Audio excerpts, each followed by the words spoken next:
सोना यानी समृद्धि, सोना यानी शुभता और भारत में सोना सिर्फ एक धातु नहीं है, एक भावना है। चाहे शादी हो, त्योहार हो या कोई खास खुशी, गोल्ड के बिना जैसे कुछ अधूरा सा लगता है। लेकिन अब यही गोल्ड लोगों के बजट से बाहर होता जा रहा है। आज से 5 साल पहले की अगर बात की जाए तो सोना 50,000 रुपये में मिल जाता था, लेकिन अब वो 1,28,000 रुपये के पार जा चुका है। क्या कारण है इस उछाल के और क्या अभी भी सोने में निवेश करना समझदारी है? आइए जानते हैं इस खास रिपोर्ट के जरिए।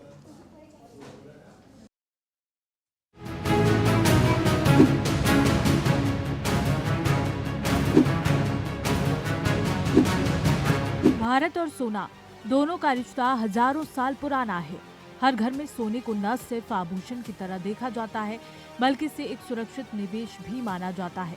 शगुन से लेकर संपत्ति तक गोल्ड का अपना ही महत्व है। अब सवाल ये है कि सोने की कीमतें अचानक इतनी क्यों बढ़ गई हैं? 5 साल में दाम लगभग 3 गुना हो गए हैं। 2019 में जो सोना 45,000 के आसपास था, आज 1,28,000 के पार पहुंच चुका है। इसके पीछे कई वैश्विक और घरेलू कारण हैं। गोल्ड को लेकर भारतीयों की दीवानगी किसी से छिपी नहीं है। शादी, ब्याह और त्योहारों से लेकर हर छोटी बड़ी खुशियों में गोल्ड खरीदने को शुभ मानते हैं। बढ़ती कीमत की परवाह किए बगैर लोग कम या ज्यादा सोना खरीद ही लेते हैं, लेकिन कुछ महीनों में गोल्ड की कीमत रिकॉर्ड तोड़ रही है। जो गोल्ड आज से 5 साल पहले 50,000 भी नहीं था, अब वो 1,28,000 पर पहुंच गया है। अब 10 ग्राम गोल्ड 1,28,000 से ज्यादा का मिल रहा है। 31 दिसंबर 2024 तक 10 ग्राम गोल्ड की कीमत 75,710 रुपए थी। इस साल 24 जनवरी को 10 ग्राम गोल्ड की कीमत पहली बार 83,000 रुपए के पार गई थी। इसके बाद 22 अप्रैल को गोल्ड पहली बार 1 लाख रुपए के पार गया था। अब तो ये 1,28,000 के पार पहुंच गया है। इस हिसाब से इस साल 15 अक्टूबर तक ही गोल्ड की कीमत 80% से ज्यादा बढ़ चुकी है। ऐसे में 2 सवाल मन में आते हैं। पहला, सोना इतना महंगा क्यों हो रहा है? और दूसरा, मुझे इस वक्त सोना खरीदना चाहिए या नहीं? ये दोनों ही सवाल एक दूसरे से जुड़े हुए हैं और सवालों का जवाब भी इसी में है। लोग सोना जमकर खरीद रहे हैं, इसीलिए डिमांड बढ़ रही है और बाजार का नियम कहता है कि जब मांग बढ़ेगी तो कीमत बढ़ती ही बढ़ती है। इस तेजी का असर भारत के आम ग्राहक पर साफ नजर आता है। गोल्ड खरीदारी कम हो गई है, लेकिन लोग फिर भी शुभ मौकों पर थोड़ा बहुत खरीदने से खुद को रोक नहीं पाते। ज्वेलर्स का कहना है कि ग्राहक जब डिजिटल गोल्ड या सोने के सिक्कों की ओर ज्यादा झुक रहे हैं। अब बड़ा सवाल ये है कि क्या ये सोने में निवेश का सही समय है? एक्सपर्ट्स की माने तो लंबी अवधि में सोना अब भी एक मजबूत विकल्प है, लेकिन जो तेजी अभी दिख रही है उसमें थोड़ा सावधान रहना चाहिए। खासतौर पर अगर आप जल्द रिटर्न चाहते हैं तो गोल्ड आपके लिए नहीं। और इसी के साथ ही गोल्ड की कीमतें क्यों बढ़ रही हैं, ये भी एक बड़ा सवाल है। और निवेश के नजरिए से क्या रणनीति अपनानी चाहिए? याद रखिए, सोना हमेशा एक लॉन्ग टर्म इन्वेस्टमेंट होता है और भारत में ये सिर्फ धातु नहीं, विश्वास की बात है। लेकिन मौजूदा भाव में खरीदारी से पहले थोड़ा सोच विचार जरूर करें।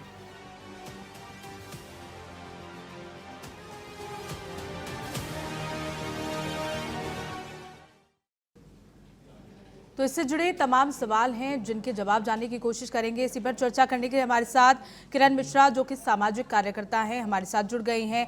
अर्थशास्त्री अश्वनी राणा भी हमारे साथ जुड़ गए। आप दोनों का ही बहुत बहुत स्वागत है टीएनपी न्यूज़ पर हमारे साथ चर्चा करने के लिए। सबसे पहले मैं अश्वनी राणा जी आपसे पूछना चाहूँगी, क्योंकि सोने की कीमतें जिस तरह से बढ़ रही हैं, अगर बीते 5 सालों में सोने की कीमतों में जिस तरह की बढ़ोतरी देखी गई है, क्या आप इसे सिर्फ वैश्विक आर्थिक अस्थिरता से जोड़कर देखेंगे या भारत के अंदरूनी कारण भी इसमें जुड़े हुए हैं? नहीं, अभी तो सोना क्या है कि ग्लोबल उसका इफेक्ट होता है। जो रेट भी मार्केट में डिसाइड होता है वो भी ग्लोबली डिसाइड होता है। तो इसलिए ग्लोबली उसका इफेक्ट जो ज्यादा है, कारण क्या है कि सभी कंट्रीज के जो सेंट्रल बैंक हैं वो एक बहुत ज्यादा मात्रा में गोल्ड खरीद रहे हैं। हमारे रिजर्व बैंक ने भी अच्छा खासा गोल्ड जो है खरीदा है पिछले 2-3 सालों में।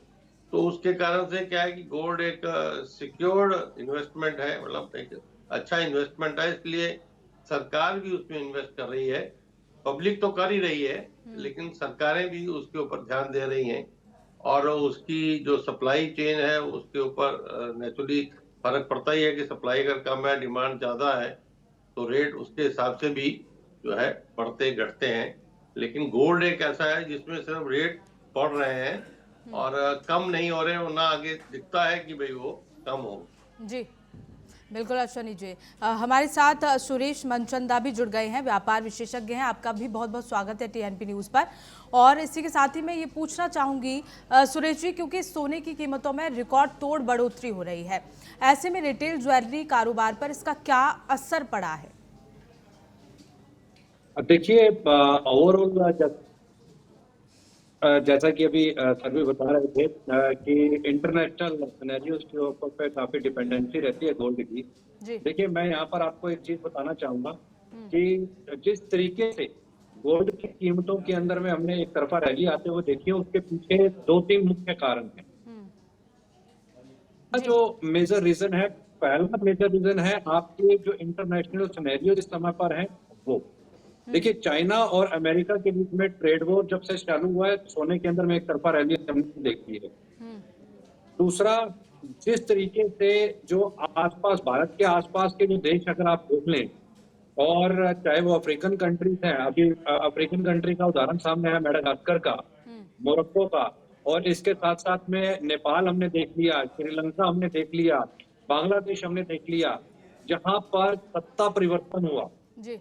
और सत्ता परिवर्तन के पीछे की क्या वजहें रही, और जिस तरीके से अनसर्टेनिटी पूरे वर्ल्ड वाइड बैठी, उसका एक इम्पैक्ट हमने गोल्ड के प्राइसेस के ऊपर पे आते हुए देखा।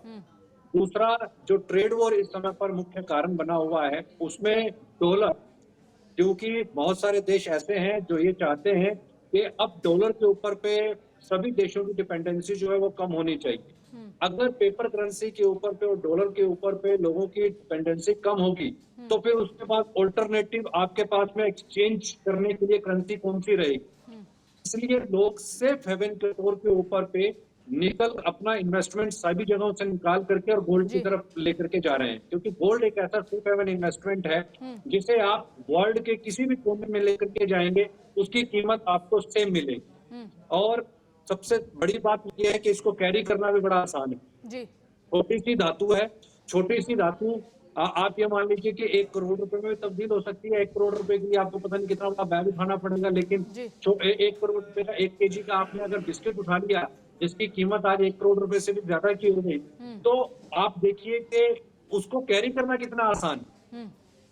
तीसरी सबसे बड़ी इसमें अंदर में इंपॉर्टेंट चीज ये है कि ईटीएफ बाइंग्स जो है वो बड़ी धड़ल्ले से निकल करके आई है। जी। पिछले 4 से 5 साल के अंदर में गोल्ड के अंदर में हमने ईटीएफ बाइंग्स को बढ़ते हुए देखा है, और ये एक मुख्य कारण रहा है सेफ निवेश का। जहां तक बाजार इस समय पर दीपावली का जो माहौल है, देखिए, भारत ने कभी भी इंटरनेशनल गोल्ड मार्केट को रूल नहीं किया। जी। चाहे दीपावली आ जाए, चाहे धनतेरस आए, चाहे कोई भी बड़ा त्योहार आ जाए, चाहे अक्षय तृतीया हो, भारत के अंदर में गोल्ड की जो रिटेल डिमांड निकलती है, उसका इंटरनेशनल मार्केट के प्राइसेस से दूर दूर तक कोई लेना देना नहीं। जी।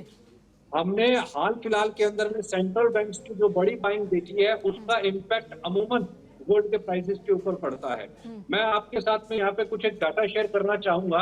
इस समय पर यूएस के पास जो गोल्ड है वह 8,133 मीट्रिक टन का, और उसके बाद जर्मनी का नंबर आता है। जर्मनी के पास में जो गोल्ड रखा हुआ है रिजर्व के अंदर में, वो है 3,351 टन का, और इटली के पास 2,451 टन, फ्रांस के पास 2,437 टन।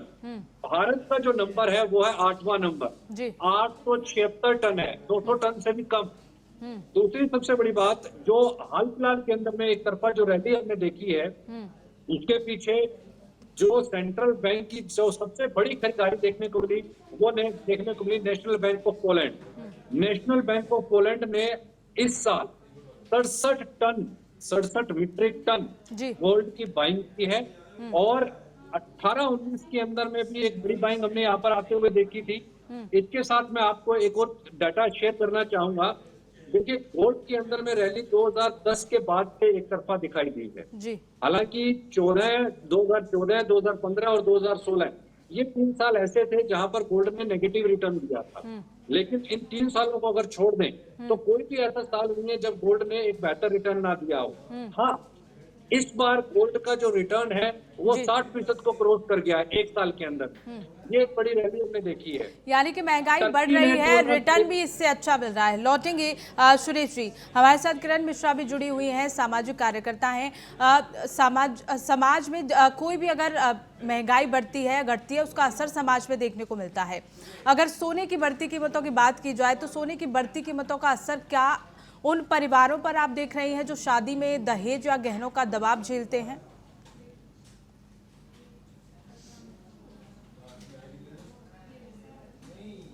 किरण जी, आप तक आवाज पहुंच पा रही है? आपकी आवाज पूरी मेरे तक नहीं पहुंची है पूनम जी, जी। कृपया अपना प्रश्न रिपीट कर दें। बिल्कुल बिल्कुल, जिस तरह से किसी भी चीज की अगर कीमत बढ़ती है या घटती है तो उसका सीधा असर समाज पर पड़ता है। अगर सोने की बढ़ती कीमतों की बात की जाए तो क्या अभी भी समाज में जो लोग, जो परिवार हैं, शादी ब्याह करते हैं, उन पर इसका असर पड़ेगा बढ़ती कीमतों का, खासकर मध्यम वर्ग के लोगों पर? 200% पड़ेगा जी। जो हम पहले भी एक बार कह चुके हैं आपके ही टेलीकास्ट में कि ज्वेलरी सेक्टर में गिरावट जरूर आएगी, जरूर दर्ज की जाएगी, लेकिन बावजूद इसके 34,600 टन सोना हमारे परिवारों के पास है, ऐसी मॉर्गन की रिपोर्ट आ चुकी है। जी। तो सोने के प्रति जो आकर्षण है, सामाजिक आकर्षण, सांस्कृतिक आकर्षण, परंपरागत आकर्षण, सुरक्षा का एक जो है, स्त्री धन का आकर्षण, ये तो बना ही हुआ है। इसके चलते सोने की खरीदी तो होगी, लेकिन ज्वेलरी के रूप में नहीं होगी, क्योंकि अब हमारा जो कस्टमर है वो समझदार हो गया है। वो फाइनेंशियल एसेट्स के तौर पर सोने को खरीद रहा है, ईटीएफ और एसजीबी के तौर पर। जी। और ईटीएफ और एसजीबी में जो इन्वेस्टमेंट है वो निरंतर बढ़ रहा है। ज्वेलरी का क्रेज थोड़ा सा कम होगा, क्योंकि फिजिकली जो है वो थोड़े से खतरे हैं सोने को रखने में, तो जी। हो सकता है ज्वेलरी सेक्टर थोड़ा सा डाउन हो, बट ईटीएफ और एसजीबी में उछाल देखने को मिलेगा। जी। दोनों में एक अंतर है छोटा सा, आपके दर्शकों को मैं बता दूं। ईटीएफ जो है वो एक तरह का ट्रेड इन्वेस्टमेंट है, जो ट्रेडिंग के लिए किया जाता है, जो सुरक्षित भी है और इजीली लिक्विडिटी भी इसमें मिल जाती है। जी। और एसजीबी जो है वो हमारी आरबीआई इशू करती है, इट्स अ बॉन्ड, तो ये भी एक लिक्विड फॉर्म में है। सोना फिजिकली रख करके स्त्री धन तो हो सकता है, लेकिन समय पर उसको तोड़ाना या उसको बेचने से उसकी कीमत कम ही मिलती है। इसलिए लोगों का आकर्षण ज्वेलरी की तरफ कम, और ये जो बॉन्ड्स और ट्रेड सर्टिफिकेट्स हैं इनकी तरफ बिल्कुल, बढ़ यानी रहा है। डिजिटल इसमें कोई शक नहीं। बिल्कुल डिजिटल के चलन में अब जो सोना है वो डिजिटल खरीदना भी लोग ज़्यादा पसंद कर रहे हैं। लेकिन किरण जी, ये अभी भी समाज में धारणा है कि शादी बिना ठीक ठाक सोने के अधूरी मानी जाती है। अगर सोना नहीं है शादी में तो शादी फिर शादी नहीं लगती। इस तरह की धारणा समाज की बनी हुई है। एक खास वजह है जो मुझे लगता है कि ये लंबे समय की सेविंग और सुरक्षा दर्शाता है, क्योंकि सोने का जो इन्वेस्टमेंट है वो लॉन्ग टर्म इन्वेस्टमेंट में गिना जाता है। तो लंबे समय में अपनी बेटी, अपनी बहू, अपने बच्चों की जो सुरक्षा है उसको और आर्थिक मजबूती को दर्शाता है। जी। और दूसरा, जो इंटरनेशनल लेवल पर जो अनसर्टेनिटी चल रही है, जैसा कि सुरेश जी ने कहा, उसके चलते भी निवेश में जा रही है पब्लिक। और हमारी परंपरा भी ये कहती है कि बिना सोने के कन्यादान भी नहीं होता, जी। तो कन्यादान के लिए सोना चाहिए ही चाहिए। और बहू की अगवानी करनी है तो बिना सोने के बहू की, मतलब लक्ष्मी को घर में कैसे लाएं, तो वो हमारी परंपरा है, उस परंपरा को तो हम पीछे नहीं कर सकते, इसलिए सोने की मांग रहेगी। पर मैं आपके माध्यम से अपने जो मिडिल क्लास या जो सामान्य जनता है उनके लिए ये कहना चाहूंगी जी। कि थोड़ा थोड़ा करके खरीदें, ईटीएफ में खरीद लें, और त्योहारों पर और सहालग यानी शादी ब्याह के अवसर पर ना खरीदें। वेट ना करें, जब आपके पास थोड़ा बहुत भी पैसा हो तो आप अगर ज्वेलरी के तौर पर खरीदना चाहते हैं तो तब जी। आप खरीद लें। अदरवाइज जब महंगा है तो थोड़ा स्थिर, मार्केट को थोड़ा सा जी स्थिर होने बिल्कुल, बहुत अच्छी या बात कही किरण स्टेबिलिटी जी आने आपने का कि इंतजार करें। एक साथ दबाव भी नहीं पड़ेगा, धीरे धीरे करके आप खरीद सकते हैं सोना। ठीक है, लौटेंगे आपके पास।